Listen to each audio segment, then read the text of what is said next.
प्रारंभ करते हैं उस श्रृंखला को कि आचार्य ऋषि ने कैसी साधनाएं की, कैसी तपस्या की, उसके बारे में चर्चा करेंगे।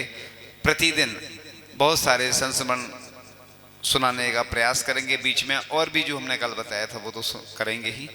तो आज एक बार की बात है, पूज्य ज्ञान सागर जी महाराज की समाधि हो चुकी थी और आचार्य ऋषि जेठाना से जब नसीराबाद पहुंचे और सन 1974 जनवरी की बात थी, तब उनकी अगवानी हुई और जैन अजैन सभी श्रद्धा से जयघोष कर रहे थे। वह सप्ताह भर नसीराबाद में रहे और प्रतिदिन सुबह जंगल के लिए जाते थे और समाधि स्थल जहाँ पूज्य ज्ञान सागर जी महाराज का समाधि स्थल था वहाँ जाते थे और सोच क्रिया के बाद जिस स्थान पर आचार्य श्री ज्ञान सागर जी महाराज की देह का संस्कार किया गया था, उस स्थान के पास जाकर ध्यान लगाकर बैठ जाते थे। फिर वहाँ से आकर प्रवचन करते थे और फिर उसके बाद जनवरी माह के अंत में बिहार करके विजयनगर चले गए थे। तो आचार्य भगवान के बारे में जब भी हम बताते हैं कि वह हमेशा जब भी कोई कार्य होता तो पूज्य ज्ञान सागर जी महाराज को याद करते थे। और एक बार और बताएं कि पूज्य ज्ञान सागर जी महाराज ज्योतिष के ज्ञाता तो थे ही, इसके साथ साथ अन्य जो बड़ी बड़ी विद्याएं रहती उन सब में पारंगत थे। वह प्रतिष्ठाचार्य भी थे और उसके साथ साथ बड़े बड़े ग्रंथों का उन्हें स्वाध्याय तो किया ही, लेखन आदि भी किया। अब संस्मरण की श्रृंखला में दूसरा संस्मरण आ रहा है कि जब आचार्य श्री विद्यासागर जी महाराज एवं संगस्थ दो छुल्लक महाराज जनवरी 1974 में नसीराबाद में थे, तब मैं जिसने सुनाया संस्मरण उसकी अनुसार सुना रहा हूँ।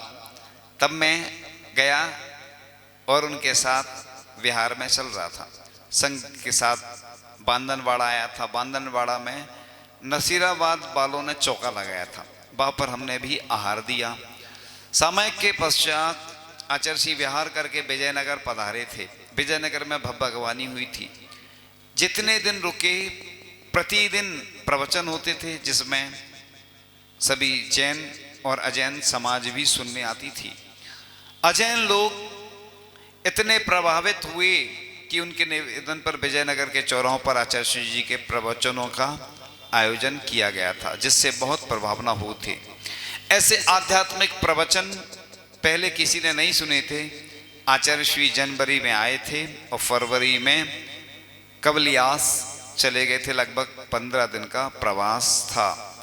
तो इस प्रकार से आचार्य भगवान से जन जन प्रभावित तो हुआ, पूरे विश्व के लोग आचार्य भगवान की चर्या से प्रभावित हुए, उनके तप और त्याग से प्रभावित हुए। इसी श्रृंखला में आगे फिर से नए संस्मरण के साथ कि किस प्रकार से निश्चय और व्यवहार का दर्शन होता है। तो यह 21 फरवरी 1974 की बात थी।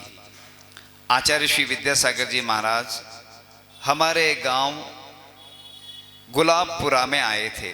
तब काफ़ी सर्दी पड़ रही थी। ये तो सबको ज्ञात ही है कि आचार्य भगवान शीतकाल में कितनी ठंड सहन करते हैं। अमरकंटक की बात थी, बीच में और भी जुड़ते जाएंगे। ये तो जो सुना रहे वो तो है ही, कुछ कुछ याद आते जाते।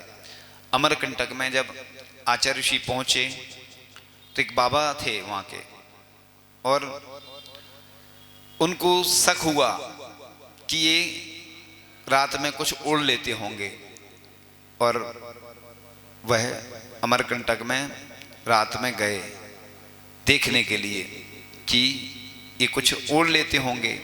देखा उन्होंने, चुपचाप पहुंच गए तो आचार्य ऋषि शयन कर रहे थे लकड़ी के पाटे पर।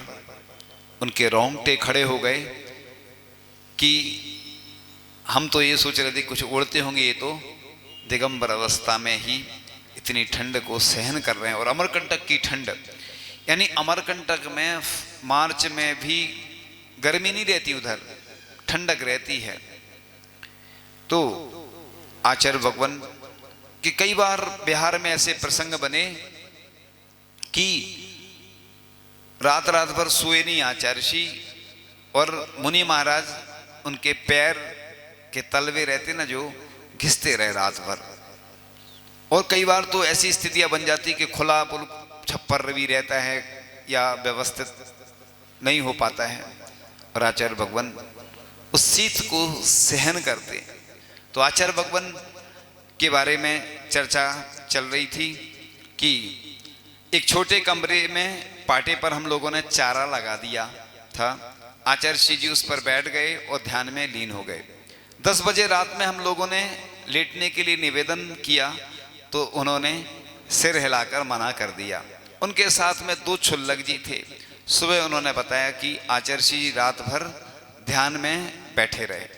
और दूसरे दिन 22 फरवरी को आचार्य महाराज का आहार हमारे घर पर हुआ। आहार के पश्चात सामने वाले घर से रोने की आवाज आने लगी। मंदिर में आकर आचार्य श्री ने पूछा ये रोने की आवाज क्यों आ रही थी। तो उन्होंने बताया अपनी समाज की एक महिला नंदलाल, कोई किसी का भी नाम होगा, उनकी पत्नी का 45 वर्ष की उम्र में स्वर्गवास हो गया, इस कारण परिवार वाले रो रहे हैं। उन्होंने पूछा कब मरण हुआ, तो बताया कि आज सुबह। तब उन्हें आभास हो गया कि आहार के कारण दाह संस्कार के कार्यक्रम को विलंब कर दिया गया। तो आचार्य श्री बोले मेरा आहार पहले जरूरी नहीं था, क्योंकि ये लोक व्यवहार माना जाता है किसी का मरण हो गया और अशुद्धि तो हो ही जाती है, लेकिन अशुद्धि से उतना नहीं, मतलब एक लोक व्यवहार में अच्छा नहीं माना जाता कि उधर रोने की आवाज आ रही। अगर मुनि महाराज का आहार चल रहा हो और कई बार जैसे बाजे की आवाज आती तो लोग क्या थाली आली बजाने लगते जिससे महाराज को सुनाई दे कि वो जो मरण के बाजे होते ना वो अलग बजते। तो और अगर अगल बगल में हो जाता तो लोग ऐसे ही करते, फिर हम लोगों से बोल देते कि महाराज जी आप थोड़ा बाद में निकल जाएं क्योंकि अभी ये उधर वही शमशान वो क्या सब निकलना है। तो हम लोग या तो दूसरी गली से चले जाते हैं या फिर चेंज कर देते हैं रास्ता, कुछ भी, या टाइम बदल देते हैं। तो ये समझदार लोग जहाँ होते हैं वो ऐसा ही कर लेते हैं। तो आचार्य श्री ने कहा कि मेरा आहार पहले जरूरी नहीं था। और यह बोलकर आचार्य श्री जी ने विजयनगर की ओर विहार कर दिया। वहाँ जाकर सामयिक करके बैठ गए और दोपहर में कवल्यास की ओर विहार कर दिया। इस प्रकार से आगे की क्रम में फिर नया आपके लिए आ जाता है नया संस्मरण कि सन 1974 में फरवरी माह में आचार्य श्री विद्यासागर जी महाराज विजयनगर से कवल्यास होती है मांडल पधारे। तब भीलवाड़ा समाज के वयोवृद्ध गणमान व्यक्ति हीरालाल जी आदि ने युवाओं ने मांडल जाकर आचार्य श्री को श्रीफल भेंटकर भीलवाड़ा पधारने का निवेदन किया। उस वक्त आचार्य श्री ने बड़ी सहजता एवं सरलता से मुस्कुराते हुए कहा देखो ये क्या है। देखो का मतलब क्या होता है, ये होता है अनुभव वचन। जैसे मुनि महाराज के पास निवेदन करने तो पूरे भारत से लोग आते हैं, क्योंकि और जगह भारत से बाहर तो हम जा नहीं सकते। तो देखो का मतलब होता है कि हमने अगर बोल दिया और नहीं जा पाए तो हमें दोष लगता है, क्योंकि महाव्रत होते हैं। कई लोग बोलते हैं महाराज जी आप तो बोल दो, तो गृहस्थ तो कुछ भी बोल देता, कई बार बदल भी जाते हैं, स्थान बदल जाते हैं या कुछ और भी हो जाता है, इसलिए अनुभव वचन ही बोलते हैं आचार्य श्री। देखो, तो आचार्य श्री से किसी ने पूछा कि इस देखो का मतलब क्या है। आचार्य श्री बोले जब होगा तो देख लेना। तो इसमें आचार्य श्री सुरक्षित रहते हैं और इसमें लोगों की भावनाएं होती हैं। लोगों को मालूम चल जाता कि यहाँ चतुर्मास होना, तो और जगह के लोग आना ही बंद कर देते, आते नहीं। क्यों? कि मालूम है कि महाराज जी ऐसी आहार में अगर फिक्सिंग हो जाए ना, कई लोग आते हैं कि महाराज जी इतने दिन हो गए, या बोल जाते महाराज जी, बच्चे तो बोल ही जाते कल आना हमारे घर, तो महाराज जी निमंत्रण से नहीं जाते। इसलिए तो पड़गान की विधि लिखी है आगम में, और पड़गान से ही जाते हैं। इसी प्रकार से जैसे विभिन्न कॉलोनी वाले हैं, वो अपनी कॉलोनी वाले वहाँ की कमेटी आएंगी, जब निवेदन करेंगी तो सब कॉलोनी में जाएंगे। श्रावक का काम होता है अपना निवेदन करने का, साधु का काम होता है कि कब कैसे जाना, अनुकूलता के अनुसार जाते हैं। तो इसी प्रकार से आचार्य श्री ने जब बोला कि देखो, यह शब्द हम लोगों ने किसी मुनि के मुख से पहली बार सुना था, हम सभी लौट आए। दूसरे दिन दोपहर में समाचार मिला कि आचार्य श्री भीलवाड़ा प्रवेश करने वाले हैं। तत्क्षण पूरी आपको संस्मरणों के माध्यम से ऐसी ऐसी चीजें मिलेंगी, आपके रोंगटे खड़े हो जाएंगे। अभी तो ये शुरुआत है। अभी बहुत जब हम लोग पढ़ रहे थे तो बस नई नई चीजें मिलती चली गई, और आपकी श्रद्धा भी आचार्य श्री के प्रति और बढ़ती जाएगी। तो बस बड़े उत्साह के साथ आगवानी की गई। एवं संगत चुल्लक श्री स्वरूपानंद जी, श्री मणिभद्र सागर जी की भगवानी की उनका विशाल सदुष के रूप में नगर प्रवेश कराया, और तद उपरांत विभिन्न मंदिरों के दर्शन किए। फिर उसके बाद वहीं पर वह रुके और प्रतिदिन प्रवचन होने लगे। एक दिन सुबह आचार्य श्री जी की कक्ष के अंदर ही उन्होंने अपने केस लॉन्च करना प्रारंभ कर दिए। जब लोग प्रतिदिन की भांति उनके दर्शन करने लगे तो केस लॉन्च करते देख बाहर आकर सबको बताया। धीरे धीरे लोग एकत्रित होने लगे। आचार्य श्री के केस लॉन्च देखने का अवसर बहुत कम लोगों को प्राप्त हो पाता, क्योंकि आचार्य श्री जब करते हैं तो तुरंत ही मालूम चलता है। हम लोगों को तो मालूम चल जाता था पहले से कि कल होंगे अनुमानित, लेकिन देखने का अवसर सबको प्राप्त नहीं हो पाता। तो ऐसे ही आचार्य श्री सभी लोग आश्चर्यचकित थे, ये कैसे साधु हैं, बताया ही नहीं। तो चुल्लक स्वरूपानंद जी से बड़े लोगों ने कहा आपने बताया नहीं, बता देते तो कार्यक्रम हो जाता। पहले केस लॉन्च कैसे होते, मंच पे होते थे साधु, कई अन्य साधु जो कर नहीं पाते थे तो अन्य साधु उनके करते थे केस लॉन्च, और कार्यक्रम होता था। लेकिन आचार्य श्री ने ये प्रक्रिया आरंभ की कि कमरे में ही करने लगे। और तो चुल्लक जी बोले कार्यक्रम हो तो रहा है, आप लोग देख रहे हैं।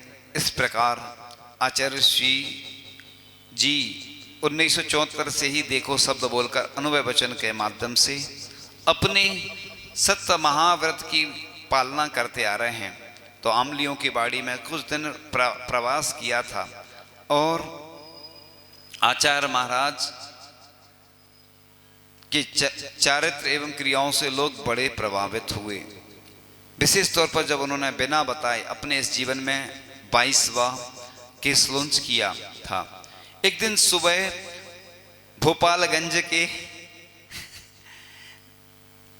श्री महावीर दिगंबर जैन पंचायत मंदिर के दर्शन करने गए तो मूल नायक भगवान महावीर स्वामी के प्रतिमा के दर्शन कर उनका मन रम गया, और लगभग 10-12 दिन वहां प्रवास किया था और विशेष ज्ञान साधना की थी।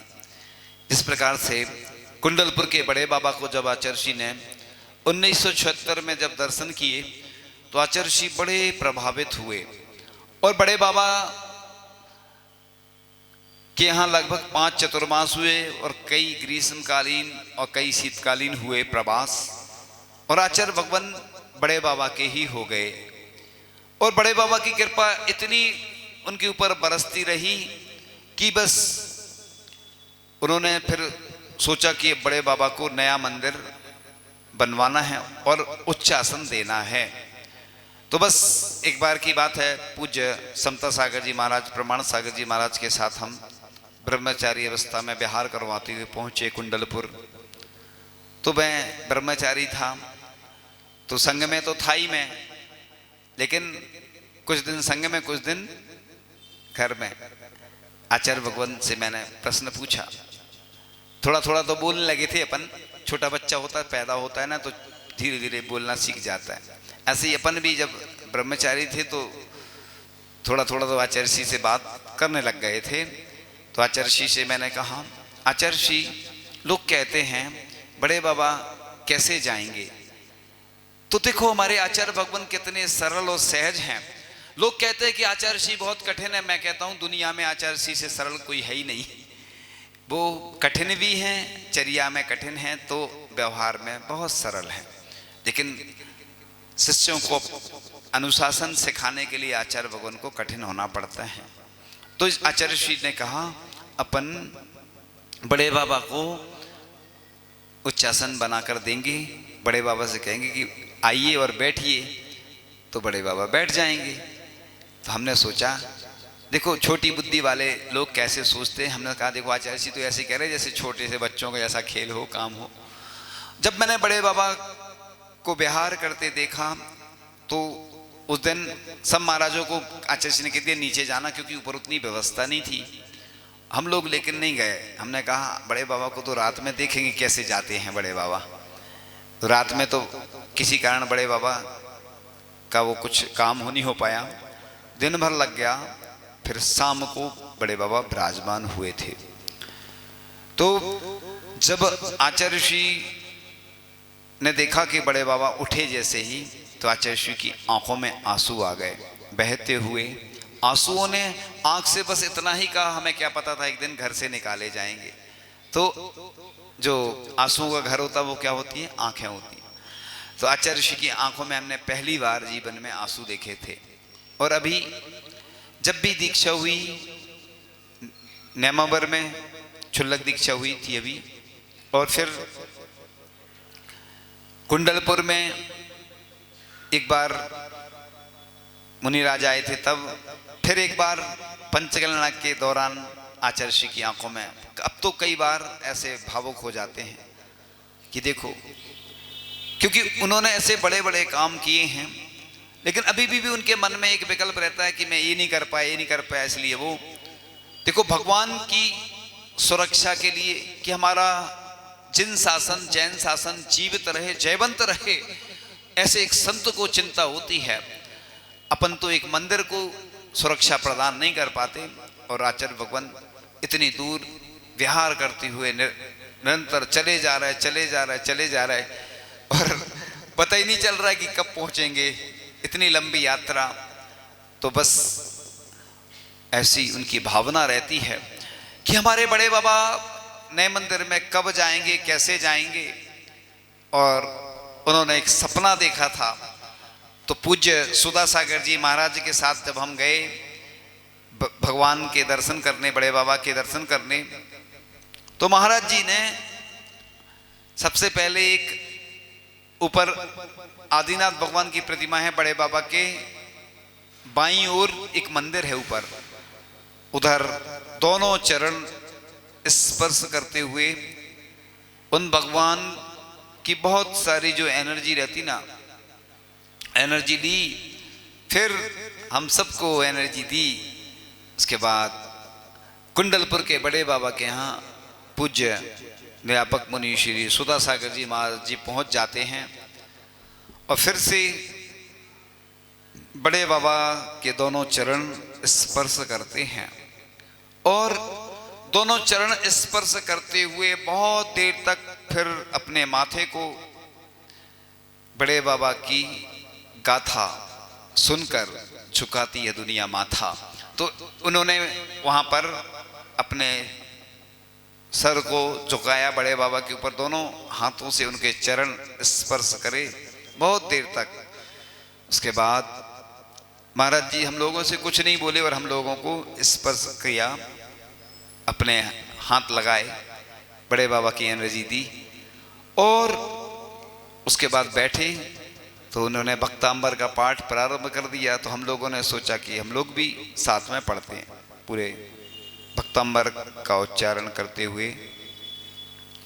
वह एक अलौकिक आनंद था। कई लोग अभिषेक पूजन नहीं करते हैं, मैं उनको हमेशा यही कहता हूं कि देखो, आज महाराज जी के पास जो कुछ है, उनकी संपत्ति उनके पास, तो बस सबसे ज्यादा वही पॉजिटिव एनर्जी है। यानी भगवान के चरण छूने में इतनी एनर्जी की प्राप्ति होती है, आचार्य श्री की चरण छूने से इतनी एनर्जी प्राप्त होती है। एक डॉक्टर हैं, वो आचार्य श्री की जब भी वैयावर्ती करते हैं और उनका प्रक्षाल करके वो ले जाते हैं और उससे कई लोगों का इलाज करते हैं और लोग ठीक भी हो जाते हैं। लोग कहते हैं ना कि आज कुछ नहीं है जैन धर्म में, अभी लोगों को कुछ मालूम ही नहीं है, लोगों ने कुछ पढ़ा ही नहीं है। मैं कहता हूं कि जैन धर्म में ऐसे ऐसे मंत्र हैं, ऐसी शक्तियां हैं कि लोग अभी इधर उधर घूमते रहते, भटकते रहते, लोगों को मालूम नहीं है। आपको आगे हम बताएंगे, हमारे पास बहुत सारी ऐसी पुस्तकें आती हैं और लोग पढ़ते भी हैं, लेकिन उससे कुछ उपयोग नहीं कर पाते। और देखा हमने एक बार बीना में अस्वस्थता बहुत ज्यादा थी, बहुत ज्यादा। यानी हमसे किसी ने कहा कि शांति धारा पढ़ो, एक ब्रह्मचारी जी ने कहा शांति धारा पढ़ो, हमने कहा हम नहीं पढ़ पाएंगे। हमने कहा चलो पढ़ते हैं। जैसे ही हमने शांति धारा पढ़ी तो अलग से कुछ एनर्जी आ गई बिल्कुल, यानी लगा कि अस्वस्थ है ही नहीं, यानी शांति धारा का इतना अतिशय चमत्कार है। मैंने तो खुद अपने जीवन में उसको महसूस किया है। इसलिए मैं हमेशा कहता हूं कि तीन चीजें बड़ी पावरफुल हैं, एक तो स्त्रोत और एक शांति धारा और एक मंत्र। अगर तुम दुनिया में सब चीज से हार जाओ तो तीन चीज पे अगर विश्वास कर लोगे निश्चित रूप से आप जीत जाओगे। लेकिन क्या होता है कि तीव्र कर्म का होता है उदय, असाता कर्म का, इसलिए ऐसा हो जाता है। मेरा तो विश्वास है और बड़े बड़े दुनिया के जितने भी ज्योतिषी हैं सबने सिद्ध किया है कि हर 6 महीने में अपने हाथ की लकीरें बदलती हैं। इसलिए मैं हमेशा कहता हूं, हाथों की लकीरों पर भरोसा मत करना, तकदीर तो उनकी भी होती है जिनके हाथ नहीं होते। तो क्या जिनके हाथ नहीं होते उनकी क्या तकदीर नहीं होती? तो हाथ की रेखाएं हर 6 महीने में बदल जाती है, कुंडली भी बदल जाती है। इसलिए पुरुषार्थ पर भरोसा करना। लोग कहते हैं जैसे भक्तांबर के प्रभाव से ताले टूट गए, हनुमान ताल का मंदिर है जबलपुर में, उधर ताले नहीं लगते, 24 घंटे भक्तांबर चलता रहता। और अभी तो आपने सुनी होगी उसकी महिमा। तो भक्तांबर, यहां भी आदिनाथ भगवान हैं। तो एनर्जी तो सब भगवानों के अंदर होती है। भक्त की भक्ति से ही चमत्कार होते, अतिशय होते हैं। लोग कहते हैं कि आज चमत्कार नहीं होते, अतिशय नहीं होते। अतिशय भक्ति के द्वारा होती हैं। जब भगवान की भक्ति अच्छे ढंग से की जाती है तो अपने आप अतिशय चमत्कार होते चले जाते हैं। तो एक बार की बात है, सन 1974 की बात थी और फरवरी मार्च में आचार्य श्री भीलवाड़ा पधारे थे और आमलियों की बाड़ी में रुके थे। फिर कुछ दिन बाद भोपालगंज के मंदिर में रहे थे। मैं उस वक्त भोपालगंज दिगंबर जैन मंदिर का सेवक था। एक किसी सेवक ने सुनाया, समझ गए होंगे सेवक कौन कहलाता है। हाँ, जब भोपालगंज जब पहली बार आमलियों की बाड़ी में आचार्य ऋषि के प्रवचन हुए थे तब मैं भी प्रवचन सुनने गया था। राजस्थान की बात चल रही है। आमलियों की बाड़ी में तो रोज ही प्रवचन होते थे। दूसरी बार जब आचार्य श्री भीलवाड़ा आए तो जेल में प्रवचन हुआ था। वे बड़े ही तपस्वी साधु थे। उस समय की बात चल रही है जो कि संस्मरण में तपस्या में लीन हो जाते थे, पता ही नहीं चलता था। एक एक दिन, दो दो दिन तक हो जाते थे। एक दिन भोपालगंज के मंदिर की बात है, मैं रात में 2 से 2:30 बजे के बीच उठा तो मंदिर में ऊपर चला गया। दरवाजे लटके हुए थे, धीरे से खोलकर देखा तो महाराज जी तो ध्यान में खड़े हुए थे। एक दिन मैं दोपहर में सफाई कर रहा था, तभी महाराज ध्यान से उठे। मैंने उन्हें नमोस्तु किया तो वे मधुर आवाज में बड़े प्रेम से बोले, देखो भाई, कोई भी काम करो, आप लोग गौर से सुनना, ये आपके काम की चीज है। जो सुन नहीं रहे हैं वो थोड़ा सा इधर ध्यान दें कि कोई भी काम करो तो जीवों को बचाकर किया करो। जीव मरने पर हिंसा का पाप लगता है। रात्रि में भोजन करते हो? वो जैन नहीं था। हमने कहा हाँ करता हूं, तो बोले रात्रि में भोजन नहीं करना चाहिए। मैंने तभी उनसे कहा आज से नहीं करूंगा। तब से रात्रि भोजन नहीं किया। उन्होंने मुझ जैसे अज्ञानी को तार दिया। मैंने उन्हें किसी से बात करते नहीं देखा, किंतु उन्होंने मुझ पर दया कर मुझे समझाया। मैं उनका प्रेम कभी भी भूल नहीं सकता। अब अष्टमी चतुर्दशी को जीवित भगवान यह आने वाला है कि आचार्य श्री उस समय जिन्होंने भी देखा था वे सब आज तक कहते हैं कि आचार्य श्री विद्यासागर जी को उस वक्त किसी से कोई भी संसार की बात करते नहीं देखा। वे आज तक वैसे ही हैं। भीलवाड़ा में प्रत्येक अष्टमी चतुर्दशी को उपवास करके ध्यान में बैठते थे। तो कभी सप्तमी को बैठते थे तो नवमी को उठते थे, सप्तमी को बैठते थे और नवमी को उठते थे। तो कभी 13 को बैठते तो अमावस्या को या पूनम के दिन सुबह उठते। इस तरह 24 से 36 घंटे तक एक आसन से ऐसे बैठते रहते थे जैसे कोई मूर्ति हो, जीवित भगवान बैठे हों। तो इस प्रकार से हमारे आचार्य भगवान ने साधना तपस्या की। ये तो अभी ओनली सैंपल है, only sample, not for sale. यानी अभी हमने जो सुनाया है ये शुरुआत है। अभी तो ऐसे ऐसे संस्मरण आने वाले हैं कि उसमें मालूम चलेगा कि 44 घंटे तक आचार्य श्री ने ध्यान किया। तो 1974 फरवरी माह के अंत में सदलगा से आचार्य श्री के दर्शन करने के लिए राजस्थान आया था। ये अग्रज बड़े भाई जो हैं उन्होंने संस्मरण सुनाया। पता चला कि आचार्य श्री भीलवाड़ा में हैं। मैं भी भीलवाड़ा पहुंचा। संग में चुल्लक स्वरूपानंद जी और मुनि महाबल महाराज, दक्षिण के शिष्य चुल्लक मणिभद्र सागर जी महाराज भी थे। तो मैं उनके पास ही सो जाता था। मैं भी सुना देता हूँ अपना संस्मरण बीच में। एक बार मैं सोना गिर गया, होली का समय था तो कहीं स्थान नहीं मिला। जब मैं ग्रस्त अवस्था में था, होली पे उधर मेला लगता है, अब कहीं जगह ही नहीं। तो फिर मैं, एक मुनि महाराज थे, संग था एक कोई भी, तो बस पहुंचा मैं और जमीन में लेट गया। रात भर सोता रहा वहीं। फिर सुबह उठा, वहां पर कुछ अभिषेक की क्रियाएं चल रही थी।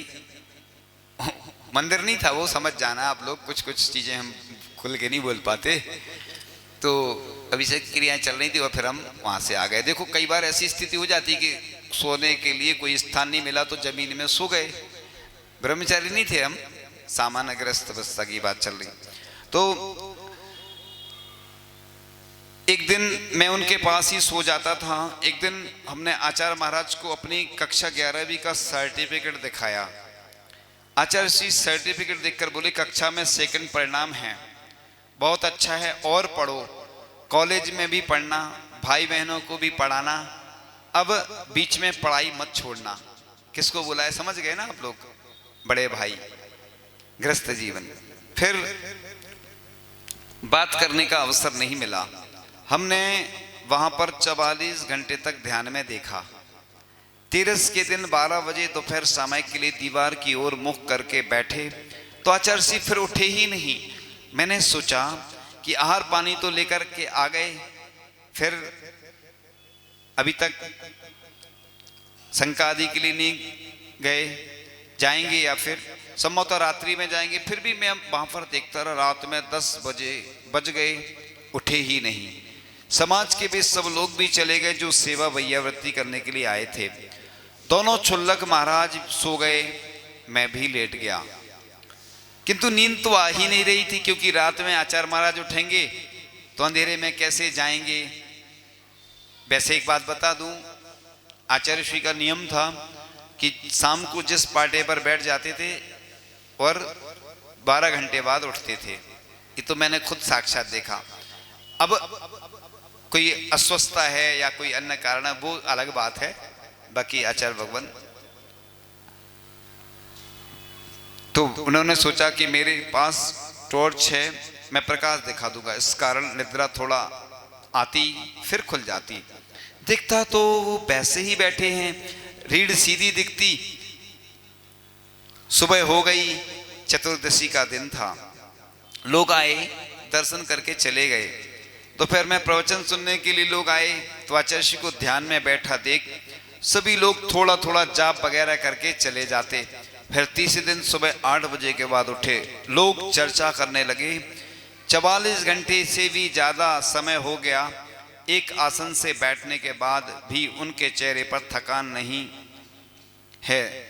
2 रात सोए नहीं, और भोजन पानी के बिना तो रहा जा सकता है, किंतु शंका आदि के बिना 44 घंटे रहना, यह बहुत बड़ी साधना पहली बार देखी। ऐसी ध्यान साधना से ही कर्म निर्जरा होती है, ऐसी कठोर साधना से ही संसार छूटता है। तभी तो उनके प्रवचनों में अध्यात्म अमृत बरसता है। आदि अनेक चर्चाएं सुनी। तो इस प्रकार से हमारे आचार्य भगवान ने ऐसी ऐसी साधनाएं की हैं कि उन साधनाओं को सुन करके हमारा हृदय नतमस्तक तो हो ही जाता है, और लगता है कि पंचम काल के भगवान हैं, क्योंकि पंचम काल में भी चतुर्थकालीन चर्या के धनी हैं। अनेक विद्वानों ने लिखा है कि मैं जब यह नमो आयरी आड़म सुनता था तो मेरा विश्वास ही नहीं था कि कोई साधु होते हैं, और जब आचार्य श्री विद्यासागर जी महाराज के दर्शन किए तो मेरा नमोकार मंत्र के ऊपर पूर्ण विश्वास होता चला गया। जो कभी दर्शन नहीं करते थे साधुओं के, क्योंकि वो देखते थे कि साधु होते ही नहीं हैं, और चर्या ऐसी होती थी कि कई कमियां रह जाती थी। लेकिन आचार्य भगवान ने जो मूलाचार में जैसी चर्या लिखी है हम सबको बताया, और उसी के माध्यम से सन 1974 में लगभग 17-18 दिन का प्रवास भीलवाड़ा राजस्थान में रहा। तब भोपालगंज स्थित श्री दिगंबर जैन मंदिर की धर्मशाला में आचार्य श्री जी और क्षुल्लक स्वरूपानंद जी एवं क्षुल्लक मणिभद्र सागर जी का प्रवास था। एक दिन छत पर सामय कर रहे थे, मौसम अच्छा था, आकाश में बादल छाए हुए थे। उसी समय वहां पर काले मुंह वाले 2 लंगूर आचार्य श्री के आजू बाजू उसी पाटे पर बैठ गए। वे दोनों लंगूर इतनी निर्भरता से बैठे मानो उन्हें आचार्य श्री जी एक मूर्तिवत लग रहे हों थे। दोनों ही लंगूरों ने आचार्य श्री जी की गोद पर हाथ रख दिए, फिर सिर रख दिया। आचार्य श्री मूर्तिवत हिले डुले तक नहीं। ना ही उन लंगूरों को आचार्य श्री से भय लगा, ना ही आचार्य श्री को उन लंगूरों से भय लगा। और 5 मिनट बाद वे दोनों लंगूर उछल कूद कर चले गए। जो स्वयं ही निर्भय रहते हैं वे ही दूसरों को निर्भय बना सकते हैं। रामटेक की बात थी। रामटेक में आचार्य श्री और हम सभी मुनिराज शुद्धि कर रहे थे, 2008 की बात थी।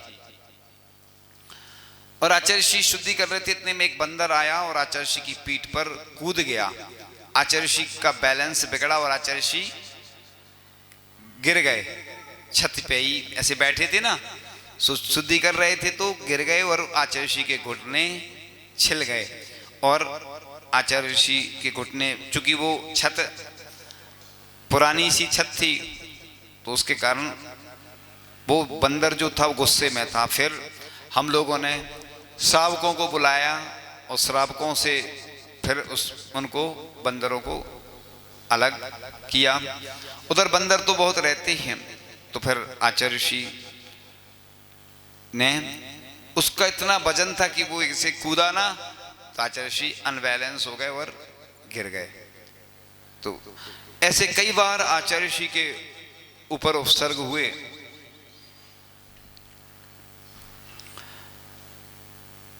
तो इस प्रकार से आगे फिर और यही श्रृंखला अनवर रूप से जारी रहेगी। अभी तो गुंजाइश और भी दिख रही है, तो कुछ और लेकर फिर आगे प्रश्न पूछेंगे।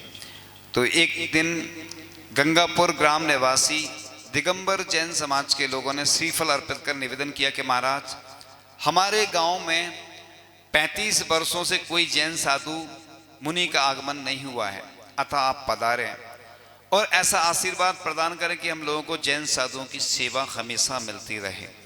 आचार्य श्री जी ने मुस्कुराकर आशीर्वाद दिया, बोले देखो। वे लोग यह शब्द सुनकर बड़े प्रसन्न हुए, मानो आचार्य श्री जी ने स्वीकृति दे दी हो। इस प्रकार देखो शब्द से लोग आश्वस्त हो जाते, उन्हें संभावना सत्य की अनुभूति आनंदित कर जाती। एक दिन बिना बताए भीलवाड़ा से बिहार कर दिया। लोग आश्चर्यचकित रह गए, पहली बार देखा था कि कोई साधु बिना बताए बिहार कर गए, जबकि उनके पास ना गाड़ी, ना चौका, ना संगपति, ना कोई साधन है, फिर भी बिना बताए निर्भीकता से बिहार कर गए। तो दूसरा एक और संस्मरण आता है आपके सामने। विहार के दिन आचार्य श्री प्रायः नित्य क्रियाकलाप से निवृत्त होकर मंदिर जी के दर्शन कर बाहर आ गए। उस समय प्रातःकाल की बेला थी। पूजा के लिए एक व्यक्ति आ रहे थे, उन्होंने आचार्य श्री को देखते ही नमस्कार किया। तो आचार्य श्री ने पूछा, बागौर का रास्ता किधर है? पहले इतनी प्लानिंग नहीं चलती थी कि आज तो आचार्य श्री को पूरा रूट मालूम चल जाता, 3 तरह से, इधर से भी है, इधर से पूरा रूट लिख के दे देते, समझा देते, बता देते। आप लोग कहते कि आचार्य श्री को कैसे मालूम चलता है, तो आचार्य श्री को पहले से बता देते। और अब तो महाराज जी चलते हैं तो आगे हो जाते हैं, इशारा कर देते, बता देते।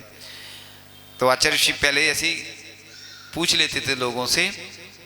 तुरंत उन्होंने आचार्य श्री का कमंडल पकड़ लिया और चलते हुए लोगों के द्वारा बागौर वाले जो मंदिर के पास में रहते थे उन्हें सूचना दी। आजकल तो तुरंत सूचना आ जाती है, और पहले जमाने में देखो क्या स्थिति रहती थी, समाचार शीघ्र ही फैल गया। लेकिन पहले की स्थिति अलग थी, पहले सूचना नहीं मिलती थी, अट्रैक्शन रहता था। जैसे लोग आज मोबाइल पे बात करते रहते और फिर मिलते हैं तो उतना कुछ नहीं रहता, कोई लिवाने भी नहीं जाता, भेजने भी नहीं जाता। गृहस्थों के लिए बात चल रही है तो महाराज जी की तो बात अलग है। पहले पत्र लिखते थे तो कितना अलग रहती थी अनुभूति, पत्र आता था, और अब तुरंत मैसेज हो जाता है, तुरंत फोन पे बात हो जाती है, वीडियो कॉलिंग भी हो जाती, तो अब उतना अट्रैक्शन नहीं है। तो समाज के लोग रास्ते में दौड़े आए, बोले आप घोषित कर देते तो सारी व्यवस्था बन जाती। तो आचार्य श्री जी हंसते हुए बोले, व्यवस्था से हमारी अवस्था बिगड़ जाती। 29 किलोमीटर चलकर, कितना 29 किलोमीटर चलकर 11 बजे बागौर पहुंचे और आचार्य श्री का आहार हुआ। इस संबंध में महावीर जी ने बताया, महावीर प्रसाद जी अष्टगे ने बताया, आचार्य श्री जी शुरू से ही निष्प्रह निर्मोही साधक हैं। वे बिहार के बारे में संघ को भी नहीं बताते थे, संघस्थ साधुओं को ही सचेत रहना होता था। एक बार की बात है, जबलपुर में हम बैठे हुए थे और ऊपर स्वाध्याय कर रहे थे। इतने में हमने सोचा कि शाम हो गई, 3-4 बज गए होंगे। ऊपर छत से पूछा एक ब्रह्मचारी जी से कि कितने बज गए, तो वो चौंक गए हमें सुन के ऊपर से, महाराज जी आप अभी तक वहां बैठे हो? हमने कहा क्यों? बोले बिहार हो गया। अरे हमारे पैरों से जमी खिसक गई और हम फिर नीचे आए। और हमने पुस्तक ज़्यादा थी विशेष तो थोड़ी बहुत जमाई, फिर भगवान के दर्शन किए और अकेले फिर बिहार करके आए। आचार्य श्री मड़िया जी में थे उस समय, और मड़िया जी से बिहार करके प्रतिभा स्थली जो वर्तमान में है दयोदय गौशाला, जहाँ हमारी दीक्षा हुई थी, हमारी दीक्षा स्थली पहुँचने ही वाले होंगे, या जब हम पहुँचे तो बहुत देर पहले पहुँच गए थे, 5 किलोमीटर है। और एक बार हम बौहरीबंद में हम दूर जाते थे पर्वत पे के ऊपर सामयिक करने, 2-3 महाराज जी, और सामयिक करने जाते थे तो हम लोग वापस आ रहे थे, इतने में कुछ मुनिराज मिले रास्ते में। उन्होंने कहा आप कहाँ से आ रहे हैं? हम लोगों ने कहा हम तो वहीं गए थे जो रोज प्रतिदिन जाते हैं। तो हमने कहा आप लोग कहाँ जा रहे हैं? बोले बिहार हो गया। और हम फिर आए और हमने फिर अपना जो भी व्यवस्था रहती ना पुस्तक आदि की व्यवस्थित किया, और हम बहुत बाद फिर आ पाए, समय लग गया। तब से लेके अभी तक मैं अब अलर्ट रहता हूँ हमेशा। ऐसी मेरे साथ भी खुद घटना घटी। तो बस अब संगत साधु को सचेत रहना होता था। भीलवाड़ा में एक दिन अचानक बिहार कर दिया, पीछे से क्षुल्लक स्वरूपानंद सागर जी तो साथ हो लिए, किंतु क्षुल्लक मणिभद्र सागर जी ऊपर स्वाध्याय करते रह गए। 10 मिनट बाद पता चला कि आचार्य जी बिहार कर गए, तो हमने और क्षुल्लक मणिभद्र सागर जी ने बिहार कर दिया। मार्च की धूप तेज हो गई थी, हम लोगों को पता ही नहीं था आचार्य जी कहाँ किस ओर गए। बस एक सज्जन ने बताया इस ओर गए। हम लोग चलते रहे, किंतु आचार्य महाराज को नहीं प्राप्त कर पाए, और हम लोग 12 बजे गंगरार पहुंच गए। आचार्य श्री जी एवं क्षुल्लक स्वरूपानंद जी बागौर पहुंचे। क्षुल्लक मणिभद्र सागर जी का सामयिक के बाद 2 बजे आहार हुआ। फिर शाम को उन्होंने बागौर के लिए बिहार कर दिया। मैं वापस सतलगा आ गया। इस तरह मोक्ष मार्ग में चलते हुए किसी भी प्रकार का बंधन उन्हें स्वीकार नहीं हुआ। बागौर में 3-4 दिन का प्रवास रहा, और बागौर के एक व्यक्ति ने बताया कि आचार्य जी के आने के बाद गांव के तीनों जैन परिवारों ने आचार्य जी से निवेदन किया कि चैत्रवदी नवमी शनिवार विक्रम संवत 2031 को भगवान आदिनाथ का जन्म महोत्सव आपके सानिध्य में मनाना चाहते हैं। तब आचार्य जी ने आशीर्वाद दे दिया। समाज के लोग, पहले तो आचार्य जी बहुत जल्दी आशीर्वाद दे देते, अब तो आचार्य जी इतनी जल्दी देते ही नहीं आशीर्वाद। वो तो किसी का विशेष पुण्य होता है तो जल्दी आशीर्वाद मिल जाता, नहीं तो कई महीनों सालों से लोगों को कई बार निवेदन करना पड़ता है। तो समाज के लोगों ने आज पास समाचार भेज दिए, काफ़ी लोग एकत्रित हो गए। आचार्य श्री के संग के सानिध्य में जुलूस निकला और प्रवचन आदि हुआ। इस प्रकार से यह संस्मरण की श्रृंखला पूर्ण होती है। अब पहले प्रश्न पूछते हैं। आज से प्रश्न की श्रृंखला प्रारंभ होती है। मेरे सवालों का जवाब दो, दो ना। आता है आपके सामने पहला प्रश्न। तो लोग हाथ खड़ा करेंगे सिर्फ, फिर हम जिससे पूछेंगे, चूंकि पहली बार पूछ रहे लोगों को भी मालूम नहीं है। एक संस्मरण में प्रश्न आया था, संस्करण में प्रसंग आया था, उस का नाम भोपाल से मिलता जुलता है। तुम नहीं बोलो शान, तुम नहीं बोलना। हाँ, उनसे नहीं बोला। हाँ, नहीं, कोई एक दूसरे को नहीं बताएगा बस। हाँ, वो पीछे ग्रीन बैग कौन सा? क्या है? भोपाल नहीं, गोपाल है। बैठ जाओ। हाँ, इस साइड वाले। भोपालगंज उत्तर सही है, राजस्थान में है भोपालगंज। ये सागर में है गोपालगंज, उत्तर राजस्थान में है। उत्तर सही है। अब नाम, कोई भी व्यक्ति है ना, नाम नोट करते जाना, फिर बाद में हम बता देंगे व्यवस्था। दूसरा प्रश्न आता है अब आपके सामने। दूसरा प्रश्न, आचार्य श्री ने हाईएस्ट ध्यान लगाया था कितने घंटे का? ये मैंने कल भी बताया था और आज भी बताया, हाईएस्ट।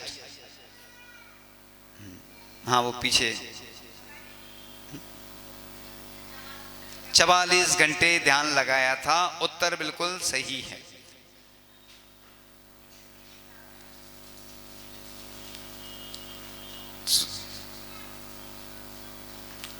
तीसरा प्रश्न आता है अब आपके सामने।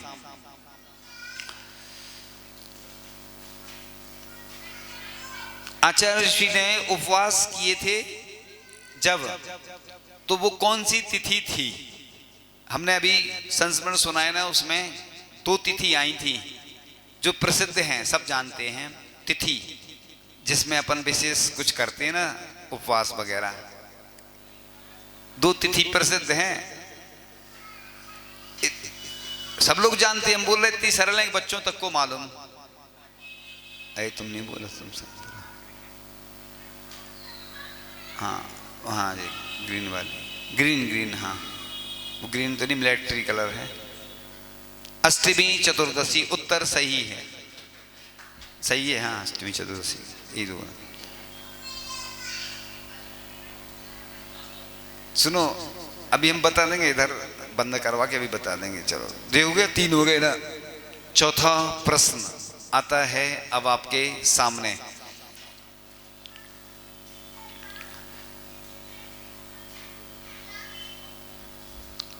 एक व्यक्ति ने कुछ नियम लिया था आचार्य जी से, जो मंदिर में काम करता था। वो कौन सा नियम था? सबसे पीछे, हाँ वो, हाँ सबसे पीछे। रात्रि भोजन का नियम लिया था जो मंदिर में काम करता था। उत्तर बिल्कुल सही है। पांचवा प्रश्न आता है अब आपके सामने। पांचवा प्रश्न, आज की संस्मरण की श्रृंखला में बताया था हमने कि पांचवा प्रश्न आज की संस्मरण की श्रृंखला में हमने सुनाया था कि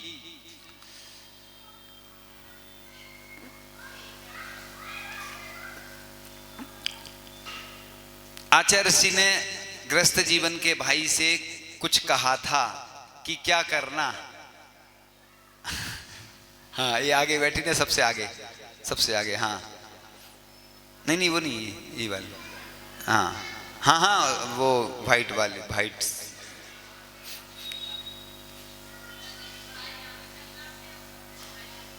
हाँ पढ़ाई अच्छे से करना, उत्तर बिल्कुल सही है। 1 मिनट सुनो, बंद कर दो।